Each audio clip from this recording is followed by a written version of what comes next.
that's not the dunes. The dunes are up there. The dunes are further up. And there was another painting between the windows that has been added during this administration by Mrs. Clinton, and it's a painting by George O'Keeffe, who painted in the Southwest and loved the light of New Mexico. And just a few years ago, we added this painting called Bear Lake, New Mexico, and it's a scene of mountains and the beautiful purple colors that sometimes the mountains have in New Mexico when the sun is setting.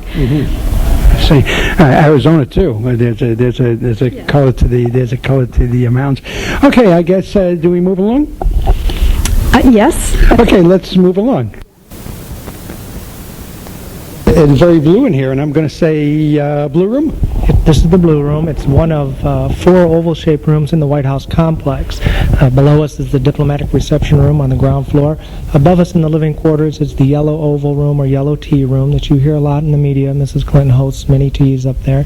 And then, of course, next door in the West Wing is the President's Oval Office. Right. So what we did is we came through from the East room, through the green room, and to the blue room. Benny? I think this is one of the most beautiful rooms at the House. It was really designed by the architect of the White House, James Hoban, to be the most beautiful room. And it was a room where foreign ambassadors to Washington would be received by the President, and many presidents have received foreign ambassadors here.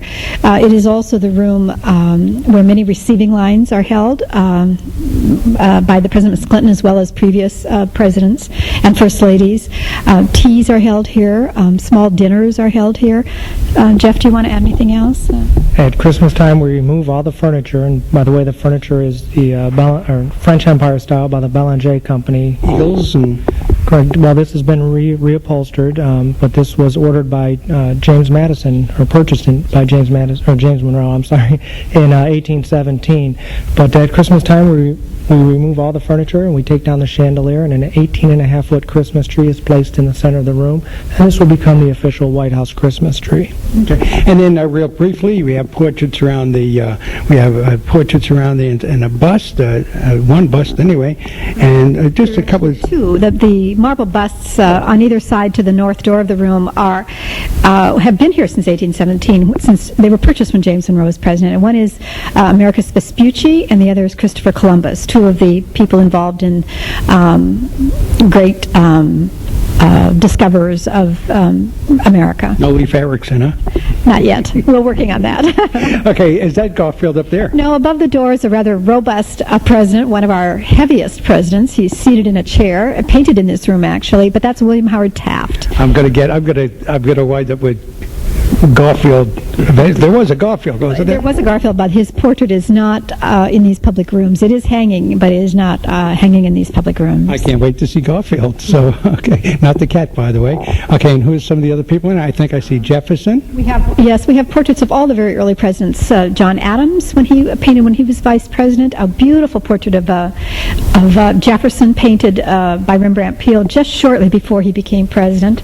A portrait of James Madison, and then portraits of both President Monroe and Mrs. Monroe, who were responsible for the furnishings that are in this room. The very beautiful gilded furniture, the gilded clocks, the beautiful porcelain vases were all purchased by President and Mrs. Monroe. So they get the 2 spots. They get 2 spots in the blue room. Okay, in the blue room, and we're heading into. Would this be the pink room? Well, we here call it the red room. It kind of looked big coming through here. Okay, we just have the tape recorder going. Kind of give. Oh, this is great in here. This is sort of. Is that a pure red? Let me see your jacket up against the chair here. It's a red with a little yellow in it, I would think. Not pink? Not pink. No, not pink. No. But this is another parlor. It's the same size as the green room. Jeff, do you want to speak about what happens here? Well, historically, the Red Room has been a First Lady's parlor room. Dolly Madison used to hold parties here. In that time period, they were dubbed Wednesday night socials. Mrs. Franklin Roosevelt, of course, was our only First Lady to hold regularly scheduled press conferences. They took place here in the Red Room. Red, everybody knows, was Nancy Reagan's favorite color. This was one of her favorite rooms, and this is where she would often entertain spouses of visiting heads of state, as well as various women's groups here in the Red Room. Is that a president up there with a musket or a rifle? What would that be a president there? No, this is a portrait of James Audubon, the great The birds. the man who painted all the birds, and that is a rifle that he Shot him down with. shot his birds with. Yes, but this portrait was painted in Scotland in the 1820s, and when the portrait was done, he said that he disliked this painting intensely because the artist made his eyes look like the eyes of a hawk. Right. But it's a very well-known portrait of James Audubon. Did he actually shoot birds with that gun, with that rifle, with that weapon? Perhaps. I don't know that we know that. And That's where we got the detail, I guess, getting up close and personal. I see some music sheet over here, and on a stand. I wonder what. Play it again, Sam. What is it? This room in the 19th century, because it was close to the grand staircase that the family used to go upstairs, and also the state dining room, was often a family music room. They did use this room much more for family occasions, and there was always a piano here until the turn of the century. And so, to donate its former use as a music room for the family, we have some wonderful music sheets, and these are we have a small collection here of music sheets, musical compositions made in honor of either the inauguration or the president. This is called President Jackson's Grand March, and so this music sheet, we hope, tells a little story of how this was once a music room for the family. Got it. Okay, so can we hum a few bars of the march? I guess we won't bother. Okay, so now we are in the off-red, the slightly off pure red room over here, a little yellow in the red. You wanted to say something, Benny? And great upholstery again. And all of the upholsteries in these rooms are custom made for the White House, I should say, and so you don't find them particularly in a room like the Blue Room. They're based on furniture that were in paintings, for instance, that presidents had posed before things. So there is a history and a reason for having some of these brilliant upholsteries here. We do have some wonderful paintings again in this room. A scene of the American West of the Rocky Mountains by Albert Bierstadt, with deer in the foreground. Again, a little bit of a romanticized view. And another painting directly above it, a more eastern landscape called Indian Vespers, and it shows a lone Indian standing, looking at the sunrise, or the sunset, I guess. It's Indian Vespers, painted in the 1840s by Asher B. Duran. would this be burgundy? I'm still looking for the color. The red. We call it Dolly Madison red. We call it Dolly Madison red because we have a portrait here of Dolly Madison seated in a red armchair. As Jeff said, this was her sitting room, and this is a wonderful painting of her done at the time that she would have been serving as Jefferson's hostess, since he was a widower here and her husband was Secretary of State. Dolly Madison red. Dolly Madison red. Okay, now we got the red down, so now everybody's going to go out and get that Dolly Madison red now. Are we having fun? I hope you are. We are. Jeff, you having fun? Very much so. Just to point out, on the walls is a red twill satin fabric. There's not a standard wallpaper. It almost looks cushy. There's a cushion to it. Well, the satin is a breathable fabric, so what they have done is they've stretched the fabric over wooden frames and then attached the frames to the wall, so there is a little bit of a cushion there. Okay, yes, Benny? No, I just wanted to say a little something about the portrait that's over the mantel. It's a beautiful portrait of a young woman with a plume feather in her head, on her hair. The portrait is of Angelica Van Buren, who was Martin Van Buren, President Martin Van Buren's daughter-in-law, married to his son Abraham, who served as his secretary here in the White House. And she was painted in this portrait with a bust of Van Buren, which we also have between the windows. Exactly. Mm-hmm. And these both were left to the White House in the 1890s by the Van Buren family. Just to give you, for you folks out there like me, you don't necessarily need a lot of hair to be president. But not in the 19th century, that's true, right? Today you do, but then you didn't. Not many hairless presidents running around. Okay, so, let's cut tape. You're listening to Visions, a series of visits to almost everywhere. I'm your host and fellow traveler, Herb Malsman. We're in Washington, 1600 Pennsylvania Avenue. You know that address. We're touring the country's home, the United States official home, arguably or inarguably the most important house perhaps in the world, right here, the White House. I will say it's the only home of a president or head of state in the world that's open to the public, free of charge. There's no other home in the world that people can enter a home where the head of state lives. As we're doing the tour, as we were talking just now, you happen to remind me to ask Jeff about the tours for the visually impaired. Correct. We do have offer tours for visually impaired. You would contact the White House Visitors Office to arrange that tour. And what we do is we'll bring the guests in and not only try to help them visualize the rooms and the areas that you're in, but get a chance to feel the fabrics on the walls, touch some of the busts or the paintings and various items inside the house. It really gives them an understanding of where they're at. And of course, this is accessible. It's totally accessible. I'm certain of that. Correct. We are handicap accessible. We'll make arrangements, whatever we can do to assist. If you have special needs, by all means, just contact the White House ahead of time, and we'll do our best to take care of you. In fact, I walked into the washroom off your offices there, and there must have been 7 or 8 wheelchairs in the outer room of the bathroom. Correct. Again, we are wheelchair accessible, and if you do need a wheelchair, we ask that you do call ahead so you can schedule them. We do get many guests, roughly 4,000 to 6,000 each day, so you might have to wait until one's available, but we do have them available. And there's just us today. What about a phone number? See, it's you'll think of it, I'm sure. Well, it's kind of 3. I think the main switchboard, which is 456-1414, and ask for the visitor's office. And that's 202, and the number again is? You do it. 456-1414. Okay, so we're all 3 on the same page now. Okay, we're going into the gold room now. The state dining room. The state dining room. It's sort of gold, though. Well, there are more floral colors in here, I think, than anything else. Gold chairs, yes, and gold chandeliers, gilded chandeliers, and candelabra, and so forth as well. It would be where a state dinner would be held if there were approximately 140 or less people at a state dinner. Sometimes state dinners are much larger, so they're held either in the East Room or, as was the situation with the NATO, when 800 or 900 people were here for dinner, it was in a tent on the lawn.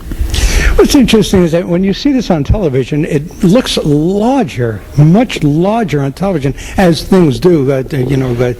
Studios, late night and the Tonight Show, it always looks bigger on television in the screen than it does. But this is not small, but it's not huge. I expected huge in this room. I think it's about 40 feet long, by 28 or something like that. Just a little bit smaller than the East Room. A little bit smaller than the East Room. Right. Yeah, it's smaller scale than I thought it would be. You get that feel watching on television. I'll say though that maybe the rooms perhaps aren't quite as large, but the ceilings in these rooms are at least 18 feet high, and in the East Room, I believe they're 21 feet high. So the scale of the rooms are quite extraordinary for. You don't see many rooms or houses in America built at this time of this scale. In fact, really until after the Civil War, this was the largest house in America until the great houses at Newport or Biltmore in North Carolina were built by the Vanderbilt family. In my place. And is that that looks rather a famous portrait of Lincoln there, Abraham Lincoln. I've seen that. This painting of Lincoln was painted by an artist, George P.A. Healy. It's a posthumous portrait done after his death. It was entered into a competition to have a portrait of Lincoln painted for the President's house after he died. And it lost the competition. Another artist was selected.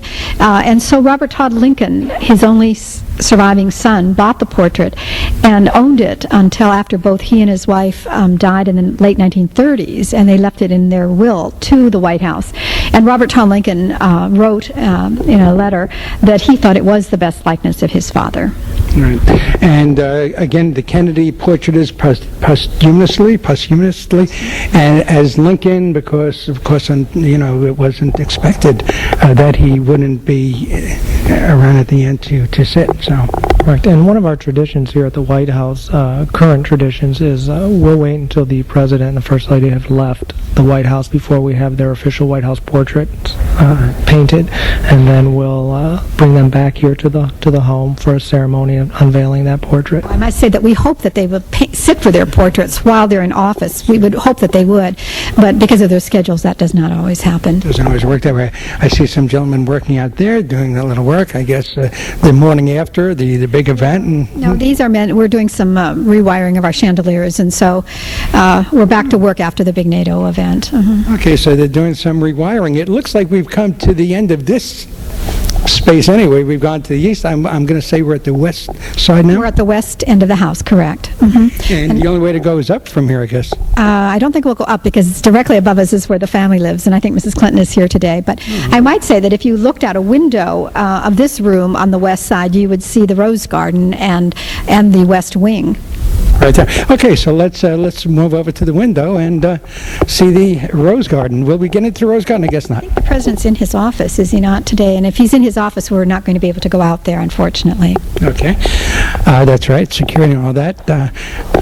Okay, so we're looking out the window, and can we see? Yeah, we see some roses there. Yeah, tulips and. The gardens are really particularly beautiful. We've had a beautiful, beautiful spring in Washington. The garden has a large central area, which is really a lawn where the president has a lot of ceremonies. Again, press conferences, announcements are made. He receives many guests, perhaps the Teacher of Award or other things that are held here. But it's bordered by flower beds and wonderful crabapple trees and magnolia trees as well. We're looking out the window now. You're saying that the President Clinton, is probably in his office, so it would be off to the right? Just at the west side of the garden, there are a set of stairs that go up, and that leads right into the President's Oval Office. Will be just to the left, directly at the top of those stairs is the cabinet room. So we won't get into the Oval Office, eh? Pardon me? We won't get into the Oval Office. Not today while the president is working, no. Okay. No. Can we kind of tell him he's got a phone call? I could add, the Rose Garden is part of the South Grounds. The home itself sits on almost 19 acres of land with probably about 11 and a half acres out on the south lawn. Very active south lawn for the first family. The president has a one-lane jogging track. There's putting green, 5-hole putting green. There's an in-ground heated swimming pool that was put in during the Ford administration. There's also tennis courts and a basketball court. So quite a bit for the first family to do for entertainment here on the grounds. What about protocol coming in as president, the administration, the protocol going out? Are there the ceremonies? What happens here? The changing of the garden, all that. What occurs? On Inauguration Day, there is a small ceremony after the president, the incoming president, marches down Pennsylvania Avenue, where they will bid farewell to the outgoing president. You put the boxes outside and the car pulls up, the U-Haul, and they're other way. Beforehand, they've moved all their items out of the home. There must be a sadness. I mean, you can get used to this sort of living, can't you? Well, I think for those of us who work here, we get very used to the staff, the families and the staff, and it is always a very bittersweet occasion, I think, a change of administration. Many families, like the President, Ms. Clinton, will have lived here 8 years, so it is. I keep on going back to it's that's sad, of course, but it's something sad that when you don't get to live your home. Yeah. Very definitely, and we didn't point out when we were in the East Room, but it's in that room where, when presidents have died in office, they lay in state. Presidents Lincoln, President Garfield, President Harding, President Kennedy. I think there have been 7 presidents who have died in office. How long are you here now, Benny? I mean, are you sort of like a part of the, part of the house now? I came in the late 60s in the Johnson administration. And do you live here in the house? Oh, no. There are no people who live in the house. No. I live in Washington. Sometimes families have occasionally 1 or 2 people they might have come in with them, but it's very unusual for people to live here in the house. What brought you to the White House? How did this come about? Did you apply? Was there what occurred there? I was a history major. I was very interested in history and doing research, and there was a position opening in the curator's office at the time. And you're the curator now? Correct. And you're the curator for how long now? I've been a curator for many years, but the full curator for 2 years. Mm-hmm. Oh, knew it. A rookie almost, a sophomore. Well, I worked in the office, as I say, for many, many years. Sure. Jeff, some of your background before we keep moving here, before we move along. Originally from Michigan, I was in the Army. I was a military police officer. As I was getting out, the Secret Service was recruiting, and I applied, and here I am almost 10 years later, still going strong and enjoying every day. Still feel like yesterday was my first day on the job because it's gone by so fast. What sunglasses do you approve? I mean, you want to recommend any? You need the good ones. Well, unfortunately, I either lose them or break them, so I try to find whatever I can at the 5 and dime, and that's what I'll wear because I know I'm going to break them. I buy my glasses the same place you buy them. Correct. I don't look the same, but okay, so that's your glasses. We might point out that the Secret Service gives our tours in the morning. So those men and women who are conducting the tours, especially for those people who come on get tickets from their congressman, are in the rooms during the public tour hours, are all Secret Service officers. Okay, with that said, we'll leave the what's the name of the room again? This is the state dining room, but before we do, I'd like to point out one more item. In this beautiful marble mantle is an inscription that is in a rectangle that's inset in the mantle, and the inscription is the White House Prayer. And the White House Prayer comes from a letter that was written by John Adams on his second night staying here, and we remember that he was our first resident. And he was writing a letter to his wife Abigail, who was still in Philadelphia, preparing for the move to Washington. Later in years, Franklin Roosevelt read this letter, and he liked the last paragraph so much that he had it designated the White House Prayer. And it reads, "I pray heaven to bestow the best of blessings on this house and all that shall hereafter inhabit it.